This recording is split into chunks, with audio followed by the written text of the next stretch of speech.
Welcome back to Ask Allison. Here's today's question. Should you list your fees on your website?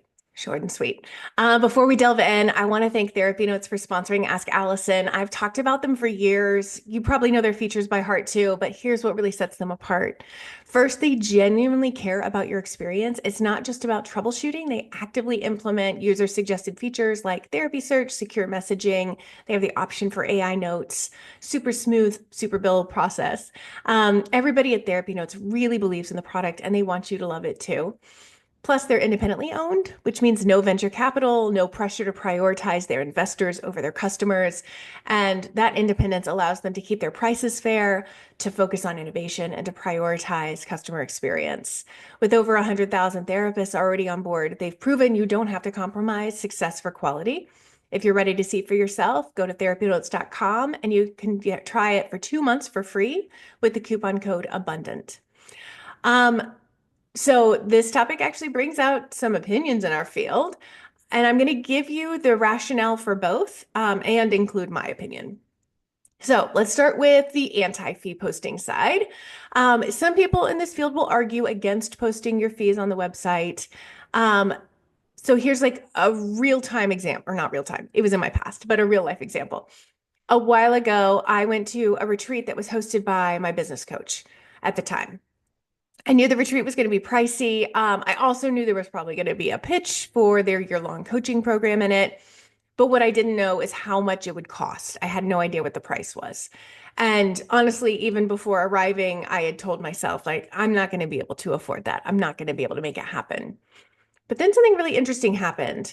During the retreat, I was really blown away by the value of what I was getting. I realized that it gave me everything I needed to take my business to the next level so that when they pitched the coaching program, which would help me really implement everything that I was learning, help keep me accountable, also have people to bounce things off of, I just had to figure out how to make it work. I knew I did.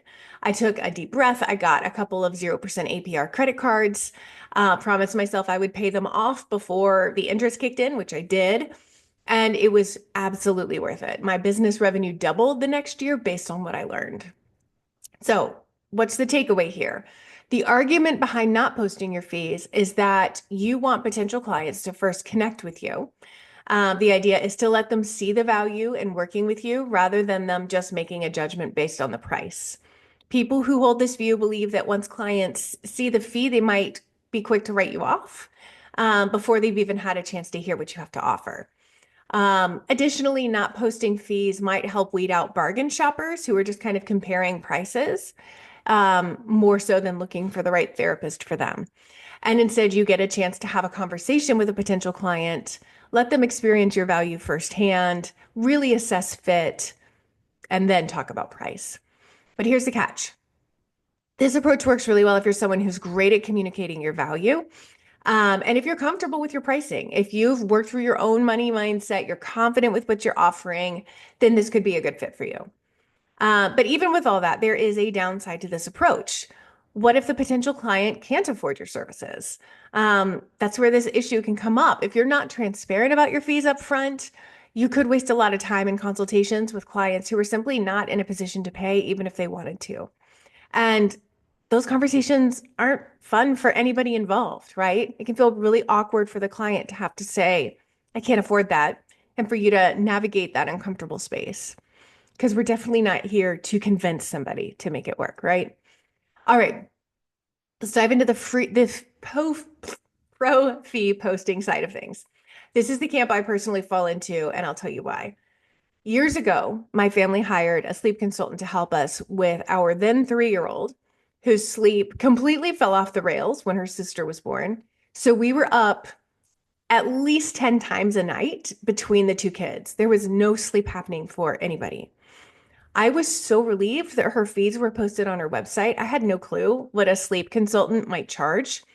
All I knew is that I'd heard really glowing reviews from a couple of trusted people who had worked with her, and I was willing to make it work because sleep deprivation is no joke. When I saw her fee, I won't lie, I did flinch. I was coming from the therapy session fee mindset, so it felt higher than I anticipated. But because I'd already seen her fees before I called, I had some time to process it. I didn't feel caught off guard when I spoke to her, And it actually made me feel more confident in what I was about to invest in. And this is one of the many reasons that I believe in posting fees.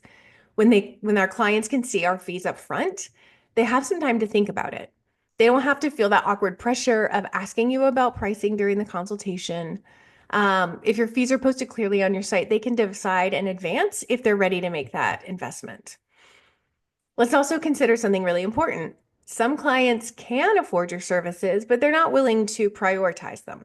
They may think, yeah, I can pay this fee, but they'll choose not to because they don't see the value, or they'll decide they'd rather invest in something else. Others, however, may genuinely be in a financial situation where they truly can't afford your fees. So by posting those fees up front, they don't have to go through the awkwardness of asking, how much do you charge? And then having to admit they can't afford it. It's just a lot more comfortable for everybody involved. That's not to say everybody looks at your fee or reads all your website, but you're at least making that slightly smoother. Now, for me, posting fees is also about making things clear for everyone involved. My ideal clients know exactly what I offer, what the investment is. I don't want to waste anyone's time if they're not a good financial fit. I don't want to try to convince somebody that my work is worth the price.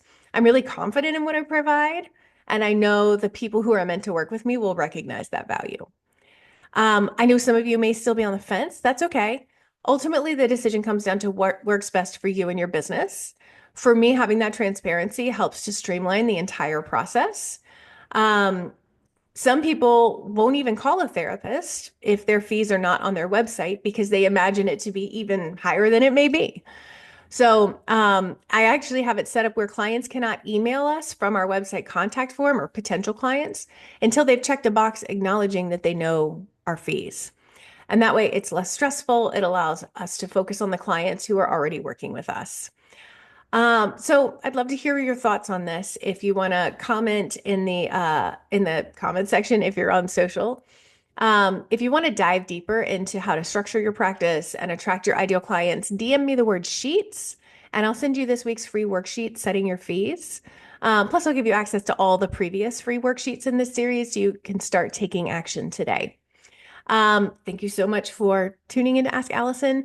Remember, the more transparent and clear you are with your potential clients, the easier it might be to build a practice that really aligns with your goals. I will see you next time.